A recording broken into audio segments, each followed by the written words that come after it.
So this is Sustaining Drupal, a fireside chat with Tim Doyle of the Drupal Association. Guess what? I'm Tim Doyle of the Drupal Association.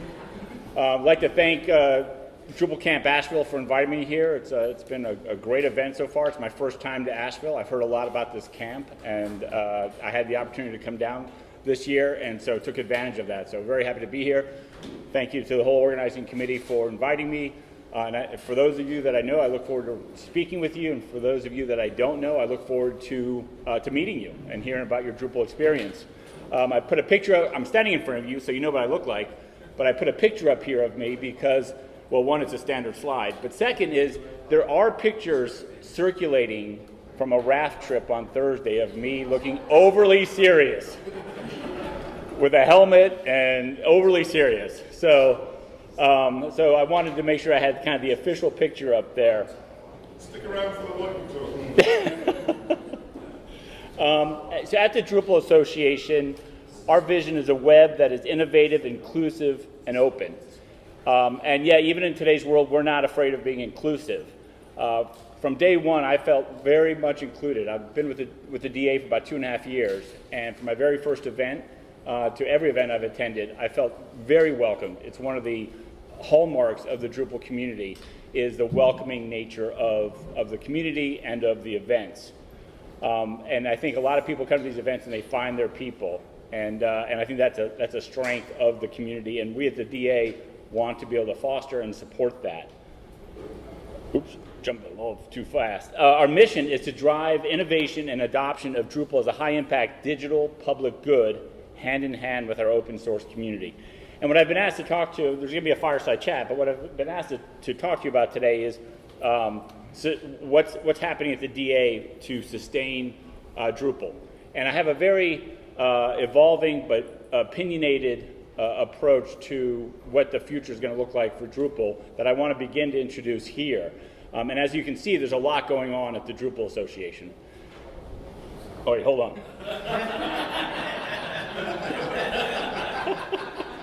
Darn animations. So we do have a lot going on. Drupal CMS is driving towards a certain end of the market.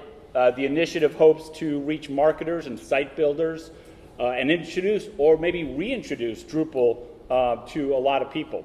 The DA commissioned a marketing strategy which determined that as decision-making has moved sometimes from the IT departments in many organizations to either the marketing department or the C-suite, that we needed a way to introduce folks and an easy, get them into Drupal, expose them to it, allow quick demos to be stood up, etc., so that folks that are in the decision-making roles within a lot of organizations could feel that Drupal was more available to them, was more accessible in a sense. And so, obviously, when Dries came up with this idea, the Drupal Association supported it. And we are continuing to support it. We're working towards DrupalCon Vienna with the rollout of Experience Builder. Drupal AI. Now, for those that don't know what AI stands for, that's artificial intelligence. Just kidding. So we do have a Drupal AI initiative that's rolled out. And it was announced a couple weeks ago by a group of community members. And we'll talk a little bit about how that's being rolled out later in my conversation today.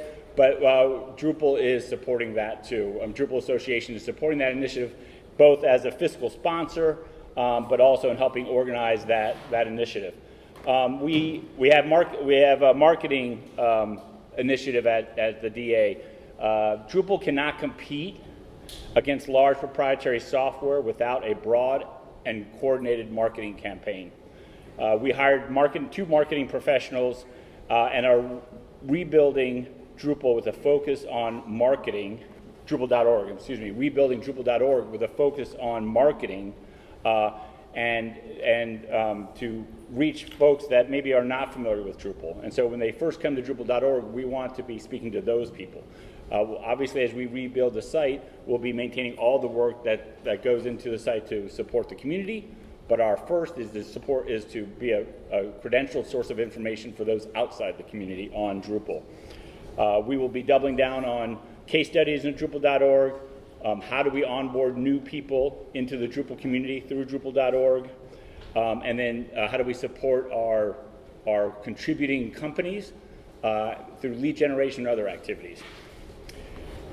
Drupal certified partners. So we've focused the program, about a year ago we rolled out a new program, and the whole purpose of the program is to focus on makers. While this means that we've grown the program from 93 to about 107, 108 today over the last year. So we've exceeded our 3-year strategic goal of 106, which we grew from 53 in August of 22 to 107 today. So we've exceeded our strategic goal, but we found that goal is not sufficient. This is the foundation program for the way the Drupal Association can support makers, because makers support Drupal. We define what it is to be a maker through code contribution and then also financial sponsorship that allows for us to fund the infrastructure costs of the project. We needed to kind of do this definition because I think many companies might consider themselves, if it's a self-defined thing about what a maker is, a lot of companies will self-define it very low and not in a sustainable way. Again, we'll talk about that in a second. The Open Web, we published our Open Web Manifesto back in the spring of 2023, and we've seen since then Europe is farther ahead than the US, but a lot of countries now are looking at open source first policy with their government websites, open by default. So Switzerland has done that, other European countries.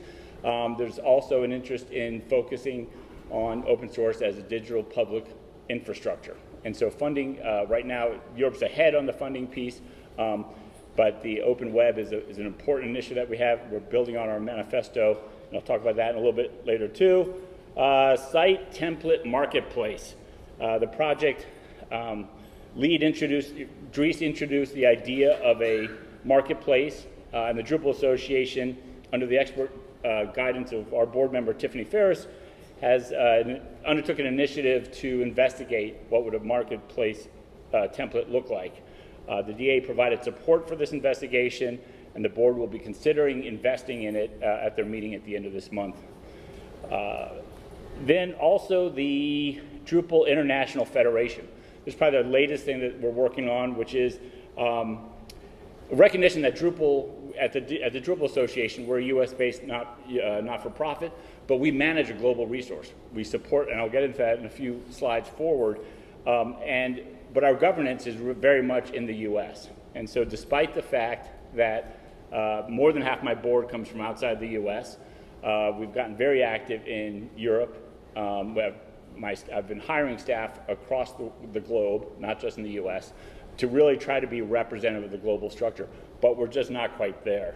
And so the investigation into, do we create a global not-for-profit that's incorporated probably in Belgium under an international law, and change how Drupal's resources are governed, and include local associations throughout the globe in that governance process. So formally. Right now we try to do it informally by having board members around the world, but to actually create a structure that makes a member organization that formally incorporates local associations into the Drupal network. So all this that we're doing is in addition to maintaining Drupal.org, maintaining Drupal, supporting the Drupal project, completing GitLab conversion, managing community relations, et cetera, et cetera. So there's a common theme here. That's what the red arrow represents. All these things are going to a certain place.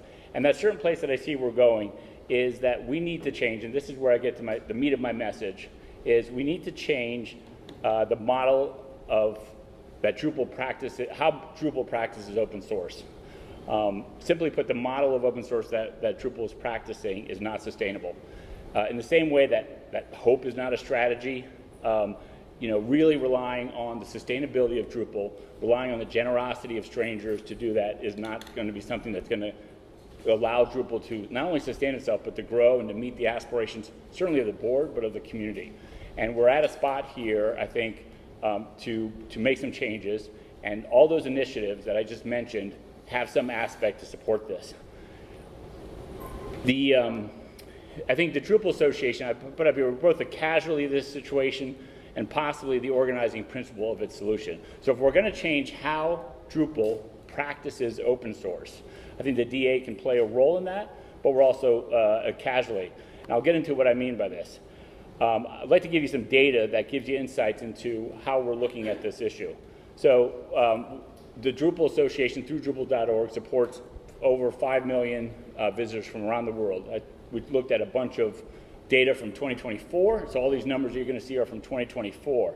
And as you can see, they come from, the most come from Europe, Asia, North America, probably comprise about 80% of the visitors. So we support visitors from all around the globe. We have accounts, we looked at the accounts on Drupal.org that have been active at least once since 2019, at this point, last 5 years. And we support 138,000 active accounts. Again, the vast majority come from outside of North America. They come from outside of the US. Only about a third come from North America. And I'll say I just broke this down by continent just to kind of give a global scope. There's other ways to break this down. And these numbers aren't modified based on population or anything else. So don't read too much into it, but it's just to show the global reach of what we do at the DA and what we support. Contributors come from around the globe. So we had just over 7,000 contributions to Drupal, individual contributors, unique contributors to Drupal in 2024. And the most contributors come from Europe. I think North America is the second. And so you see the contributions that we support. And I think this slide is very important. We broke down individual contributors by how much they contribute. And you can see that as is normal in big initiatives like this, we have about 150 super contributors from around the world. And those super contributors come from primarily 2/3 of them, either Europe or North America. So you can start to see a lot of traffic comes from Asia. But as we get down to super contributors, there's a smaller number. Lastly, and this is a slide where we kind of tie this together. So we looked at the other side of this, and where do the resources come to support Drupal.org, to support the DrupalCons, to support all the work that the Drupal Association does. And 3/4 of the funds that come in to support our work come from North America. And so our takeaway from that, and this is what kind of led to some of the thinking in terms of pursuing an international federation. Obviously, when many across the globe are not feeling connected to our governance, it's harder or less likely for them to feel a connection that makes them want to contribute to it. And so we do believe that possibly an international federation will allow people from around the world to feel that connection and then to be much more active and participatory in contributing and supporting the work of the Drupal Association, the maintenance of Drupal.org, the support of the project that we do, really the whole project. And this kind of came about, this is very normal in terms of open source, where you have a project, the project lead, others, maintainers create, and then create the project, and then events started. And we saw this with North America, DrupalCon North America. The history of the current Drupal Association in its current iteration in the US is that it's been largely funded by excess revenues from DrupalCon North America. From San Francisco to Seattle, we had 3,000 plus or minus 200 people at every DrupalCon. The excess revenues covered all the infrastructure costs. That started going down right before COVID. Obviously, COVID made managing events much less profitable, and our attendance has been down. And so it hasn't been true that DrupalCon North America throws off excess cash sufficient to fund all the responsibilities that Drupal Association has since 2020, since the beginning of COVID. And so we have to, when I came on board, one of the goals of the board was to move away from events as a way to fund the infrastructure costs that are necessary to keep open source going. So I want to talk about a talk that I heard that was forwarded to me by my board chair, Owen Lansbury, from previous Next in Australia. And at Drupal South 2025, they had this gentleman, Justin Warren, give us a talk on sustaining open source software tools for change. And this really influenced the board and my thinking in what the path looks like going forward. And a side note, I think it's awesome that events like this event, Drupal South in February in Australia, had this great talk. I heard it, my board heard it. It's influencing what we're doing here. It's one thing I love about the Drupal community is that you can have one event recorded and the thoughts and ideas there get distributed around the globe and starts impacting thinking and action in other parts of the world. But what Justin said, he looked at Drupal, not Drupal, but he looked at open source and as a product. And if I can get into economics, I was an undergrad, I was an economics major. And so, of course, I fancy myself an economist. And I'll use phrases like us economists and stuff like that, but don't believe that. But really, there are 4 types of products, and I won't go into all the details. I really would encourage you to listen to this. It's about a 25-minute, 30-minute presentation. It's fantastic. But open source could be considered a common pool resource. And what a common pool resource is, fisheries are often used as an example of what a common pool resource is. And a common pool resource is a resource that can be exhausted if it's overused, if it's overfished, and it can become extinct. And you might look at software and say, well, one person's use of Drupal doesn't diminish someone else. You can't use up Drupal code. But I would argue that's not really true. Not for open source projects, not for large, vibrant, active open source projects. The Drupal of a few months ago is different than the Drupal today. And the difference between, there's been some changes in Drupal over the last few months. Someone's changed a module, someone's updated something. The difference between the Drupal of a few months ago and the Drupal today is maintenance. The maintenance to keep that going, to keep that growing. And maintenance obviously requires infrastructure and it requires people. And infrastructure and people are a finite resource. It's not limited. Well, I'm assuming everyone here is finite. If anyone here is infinite, let me know. I would really like to talk about how you did that. I tried. Okay. And so, maintenance takes resources, and it's a large part of what the DA does. It's a large part of what you all do. And maintainers can get burned out. Maintainers can get overused. Maintainers can get asked to do too many things. The number of maintainers is always, by definition, limited. And so that is a finite resource. And if we're not managing this correctly, that can hold back and actually cause a problem that is threatened to common pool resources, which is called the tragedy of the commons. If you've heard of this, it's an economic idea. Again, remember, I'm an economist. The tragedy of the commons is a theoretical argument that people can get overfished. Like, the incentive is to overfish because you want to grab as many fish for yourself, and if everyone acts that way, you'll deplete the resource. But there's this researcher, Eleanor Ostrom, who done a lot of research on common pool resources over centuries. There are irrigation systems in Spain and Japan that have been operating for centuries that have never been depleted.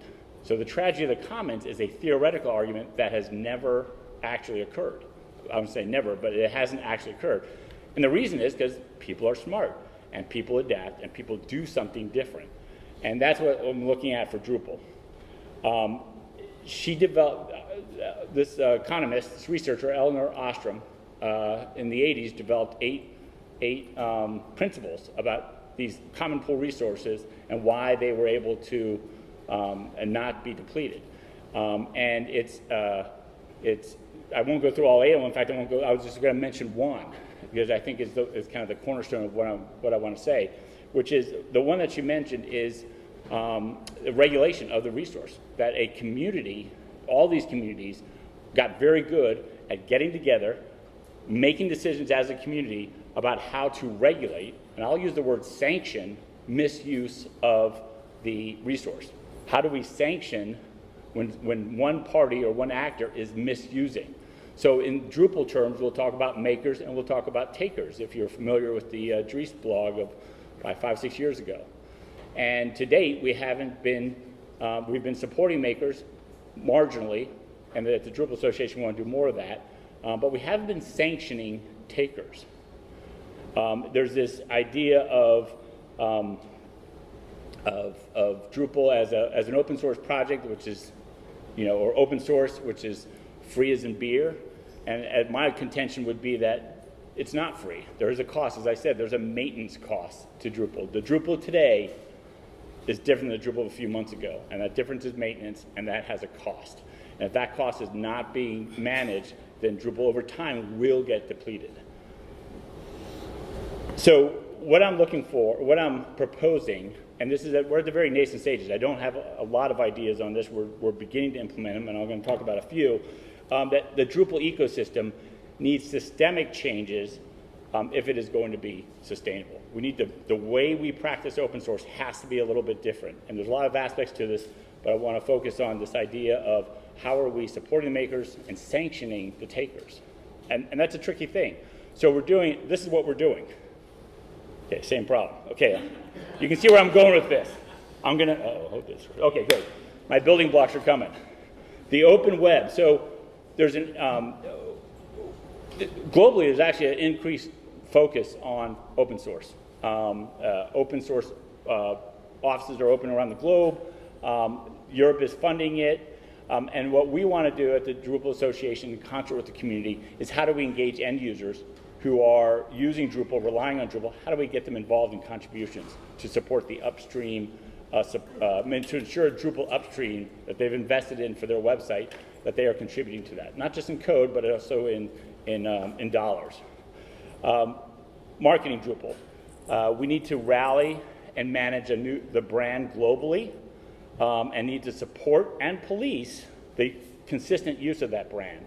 So when Drupal is globally competing and you're a global consumer or user of Drupal, that you're seeing the same branding around the world. That's what proprietary does. That's what people expect. That increases the brand. So we need that support, but also that policing of the brand around the globe. Site templates. I think the site templates are a hint of where maybe the market's going for Drupal. We're engaging with our business leaders, our Drupal certified partners to understand what they're seeing in terms of the business changes. But if it is a hint, and it may not be, it's an experiment right now to see if we can bring Drupal closer to decision makers in the marketing and in the ambitious site builder realm.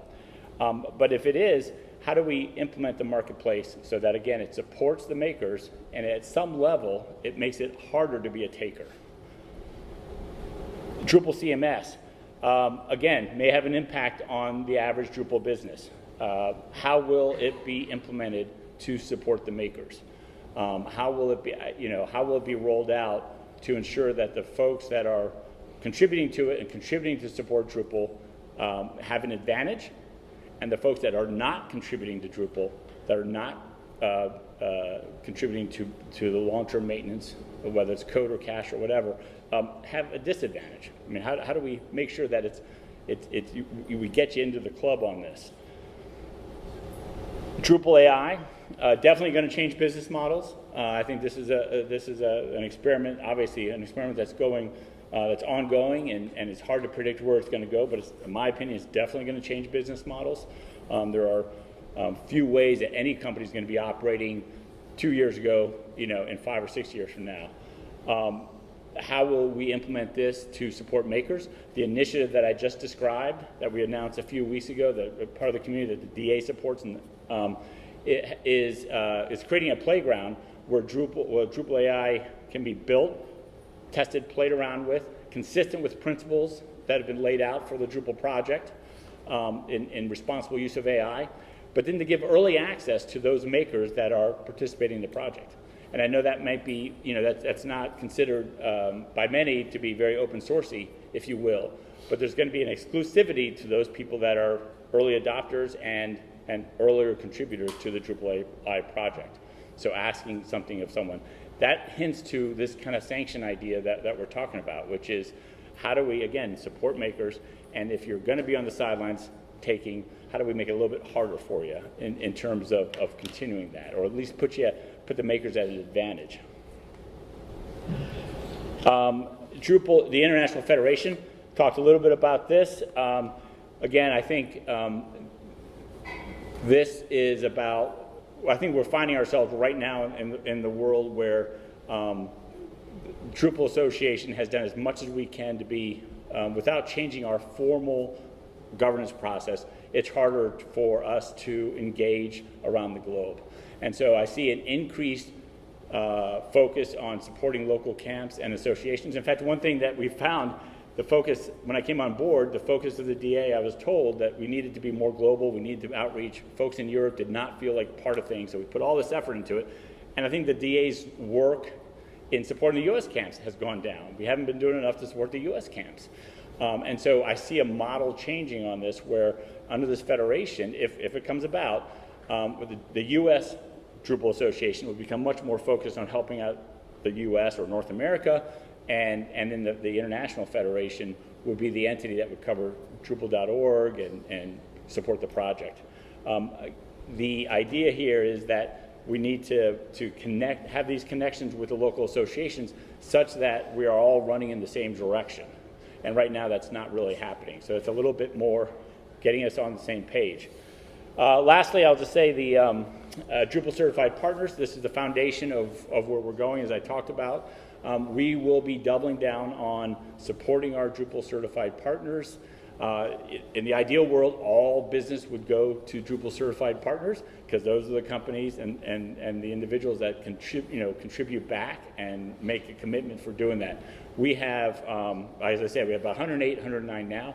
When I look at the 2024 contributions I talked about, the contributions made in 2024, we had about 208 or 209 companies that qualify for the program in terms of the amount of contributions they make, but they haven't made the commitment to join the program. And we're hoping to change that. And I see that the change that's necessary to tie everything back together is we need to show more value. So the board has a working group that they're pulling together to say, how do we increase DCP value? And then second is we need to figure out how do we, I would use the word sanction, companies that aren't making that commitment to contribution and make it a little bit harder without undermining Drupal itself. I think Drupal itself to individuals will always be free and not proposing any charges or any different model in that way. But where this goes, I think there's some open questions in terms of where we want to end up with how Drupal is, open source is practiced with Drupal. So I think if I summed up, sustaining Drupal, it's changing our model, looking at Drupal, the work that a lot of people in this room, and a lot of times I come and I speak at events like this, and I know I'm speaking to the folks that do contribute back, to the folks that do, that are committed.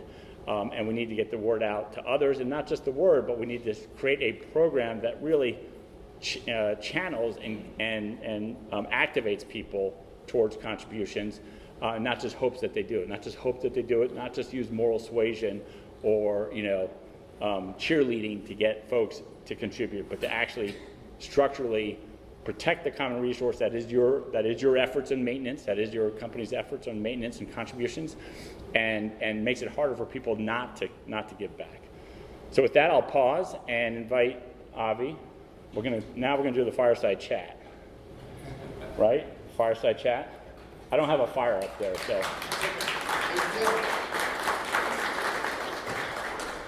Oh yeah. Yeah.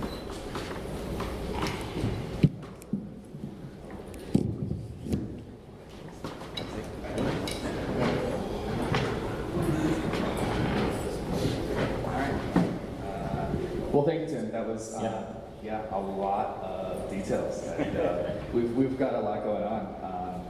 So I've got a couple questions, some submitted from the community and some that I worked on. We talked about a little bit. One of the things that I saw in the presentation here is that there are, I think, 7 strategic priorities that the Drupal Association is working on now.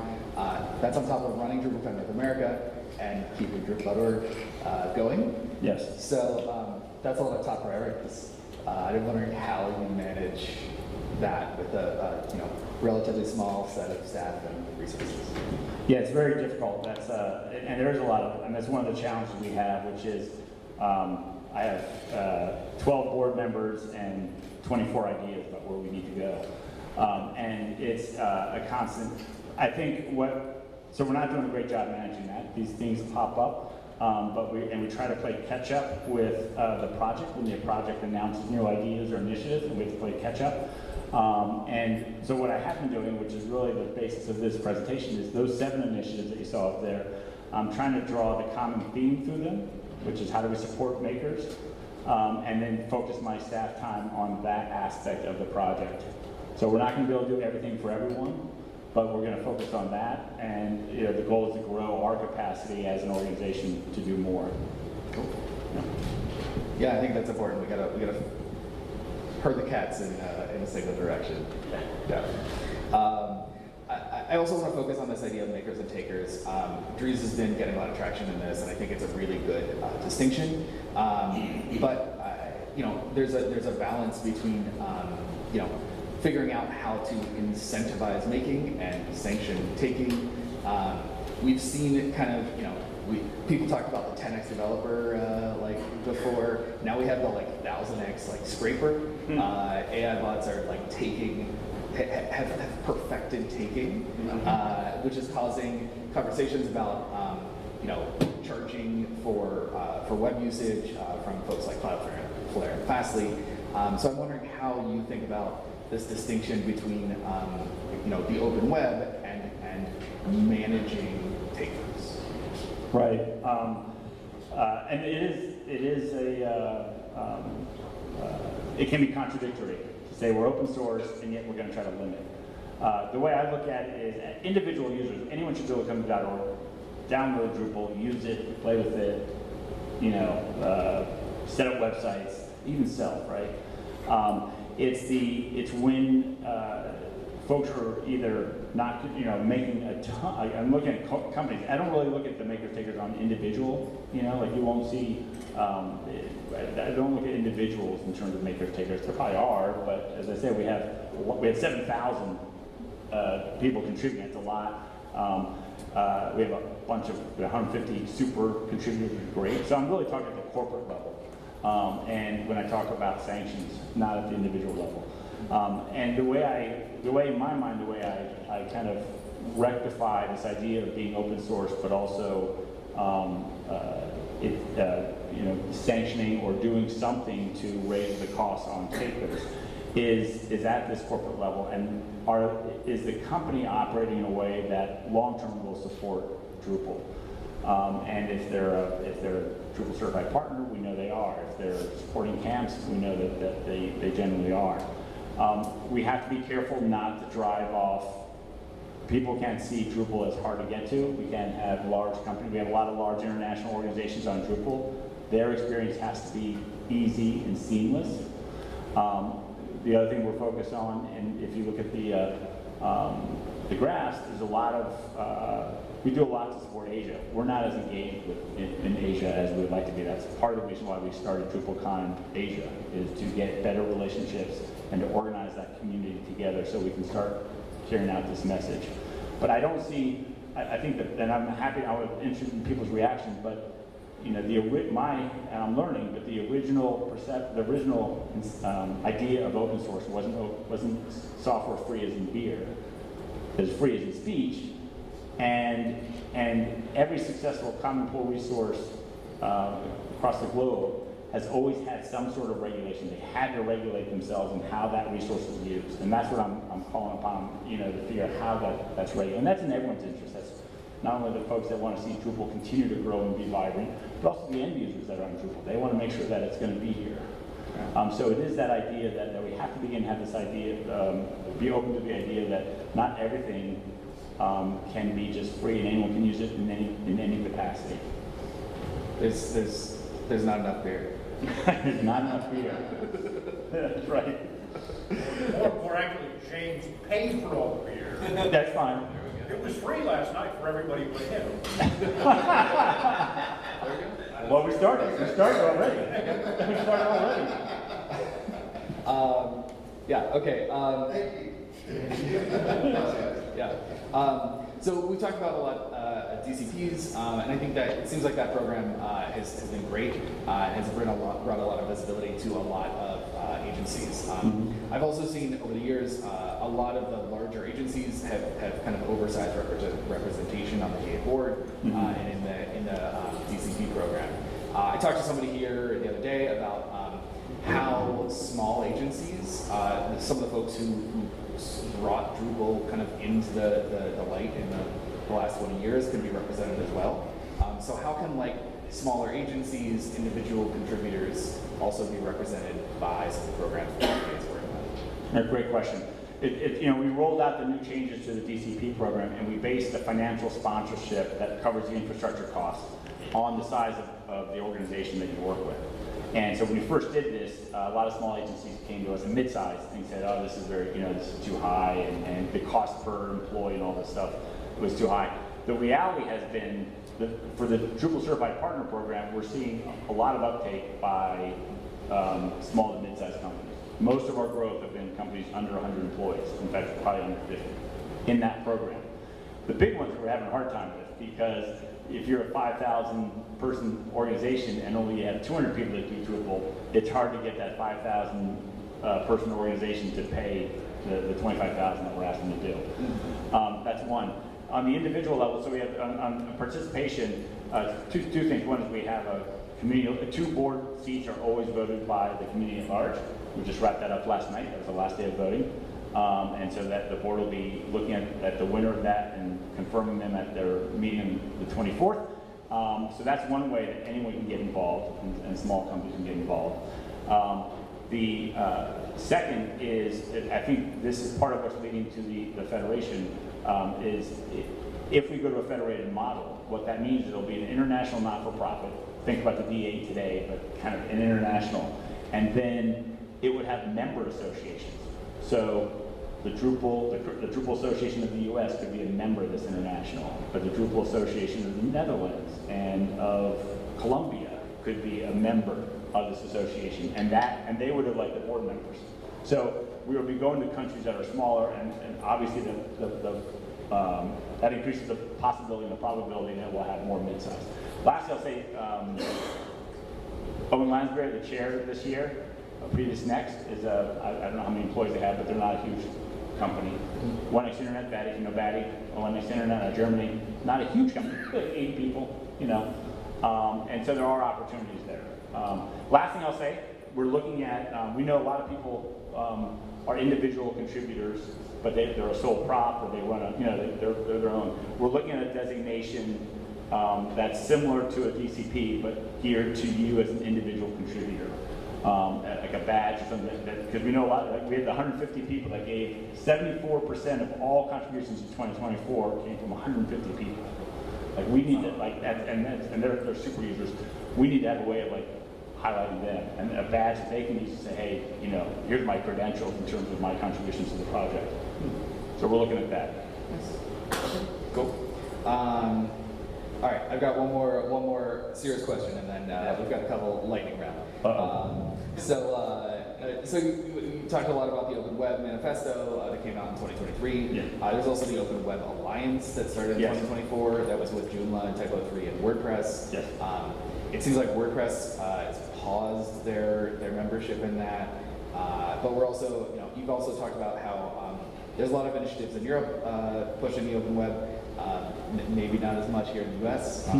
I'm wondering what we can do kind of locally, where I think pretty much everybody here is in the US. So what can we do kind of here to help push the Open Web forward? That's a great question. I think it's culturally, and I think the U.S. right now is taking a pause and moving forward on certain initiatives, given what the chaos that's coming out of Washington. And so Europe is continuing to double down. The principles are the same. When I talk to end users, so the state of Georgia, Nikhil's on my board, the state of Georgia is on Drupal. North Carolina is on Drupal. I just met with folks, and they have the platform. When I talk to them, they see the value of it. So I think we need, and this is government and maybe university specific, more so than retail brands, meaning the more we can highlight and have those government agencies go public, if you will, with their commitment to open source, or their interest in it, the benefits of it. How are we extolling the benefits to the average person? Like your North Carolina government is on Drupal. What does that mean? No vendor lock-in. They have control over their data. They have data sovereignty on it. North Carolina decides what to do with their data. et cetera, et cetera. And we have to, these are public policies that we need to, in partnership with our end users that are in government and universities, mostly, to extol and to, and to talk about. And I'm talking to all the government folks that I can meet and say, how's it going with open source? Are you supporting it? The whole idea of the OWA, the Open Web Alliance, with Joomla, Typo 3, and WordPress, was the idea that we want governments to be on open source before proprietary. And that's more important than being on Drupal over WordPress or Drupal over Joomla or Joomla over, collectively. Certainly in Europe, when they're farther ahead on policy, and they're making policies that would have really hurt open source because they had assigning liability. So if you contribute to a project, you might be assignable by anyone that implements that code. That's what we were fighting in Europe. We have the chance here in the U.S. that the U.S. is going to learn how Europe's handling open source, and eventually we're going to follow. Is my prediction. But we need to be vocal with our end users about the benefits of open source for the average citizen when their government is on open source. Yeah, I hope so. Yeah. Okay, a couple of community questions as we're wrapping up. Okay. If you started the DA today, what would you do differently? Wow. Big one. Wow. That's a tough one. You told me these were going to be softballs. You promised me. I figured one or two. I would start with the federated model. I would have started with the federated model right from the get-go, and a more formal way for the community to make decisions and kind of rally around strategic priorities. I do feel, and that it's hard sometimes. We're not rallying around. I mean, the community's not always involved in some of the strategic priorities, and which is not in and of itself a problem, but there needs to be a formal way that people can kind of debate and discuss and then get behind and move on things. But the federated model, I think, would have a better, I think the inclusion of people from around the globe more directly would lead to funding and other benefits to the association. So one thing, if you're a U.S. company and you become a partner, you donate your membership fee, a lot of that's tax deductible if you're U.S. because we're U.S. not-for-profit. But when Next Internet or Previous Next, they don't get the tax break. Under a federated model, if we work through Drupal South in Australia or we work through the German Drupal Association and in partnership with them, they could get the tax break in their home country. And so it's those kind of things that I think would just make it a little bit easier to raise the resources we need to. Yeah. So we kind of already are rebuilding it. We are. I think we are. I mean, I think we're. Yeah. That's what's on the horizon. If this comes about, if this is the direction that the board and the community ends up wanting to go, it will be kind of a rebuilding, and that's what Drupal CMS is. Yeah. In a sense, it's not completely rebuilding, but it is kind of taking on a different market segment. Yeah. Okay. Another community question. So camps and user groups are kind of an essential part of the Drupal pipeline. You talked a little bit about how DA is working on getting back into supporting camps, but this question is there any intention or ideas about how camps and Drupal user groups can become more kind of first-class citizens in the Drupal Association space? Yeah, and that kind of gets back to my answer to the last question. I think we need to have formal connections between the Drupal Association. So if I just look at the US even, the Drupal Association and the active camps. We just put out a survey a couple weeks ago. The International Federation Working Group put out a survey to figure out what's happening with camps globally and groups. We want to know, is there official incorporation? Is there a bank account? Different information to give us an understanding of what the lay of the land is. But I think, and this is a resource constraint of the DA, I think the DA, if we had a little bit more resources, could take a more proactive role in forming that formal relationship. I'm looking at what can we do to support local camps administratively, not in terms of content or not in terms of direction, but the local. But is it, I just sat here in Martin's presentation on here on the event organizers software platform. Thank you. And I thought, this is great. How do we make that the model that everyone's using? Maybe we host, maybe DA hosts it and empower and can make sure it's all branded right. But then, and then registration, like how do we take the administrative burden, is there a formal way for us to take the administrative burden off local camp organizers and allow them to use their time on content and ideas and so forth? And is that what people want, you know? I think we need that, and I think if we can get our resources up a little bit, and then if we can move to a model where there's more formal inclusion in the DA processes, in this federated model, that would help. Yeah, cool. I'm looking forward to that. Yeah, I hope. Okay, last question. Okay. This is a big one. Are you ready? Yeah. Where is DrupalCon North America 2027?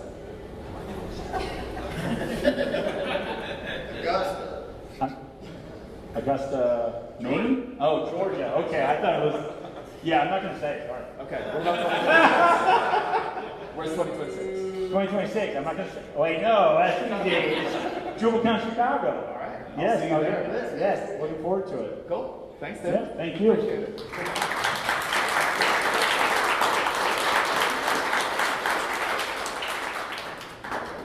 We're going to do the group photo next and walk over to lunch. Group photo. Where should people be? There.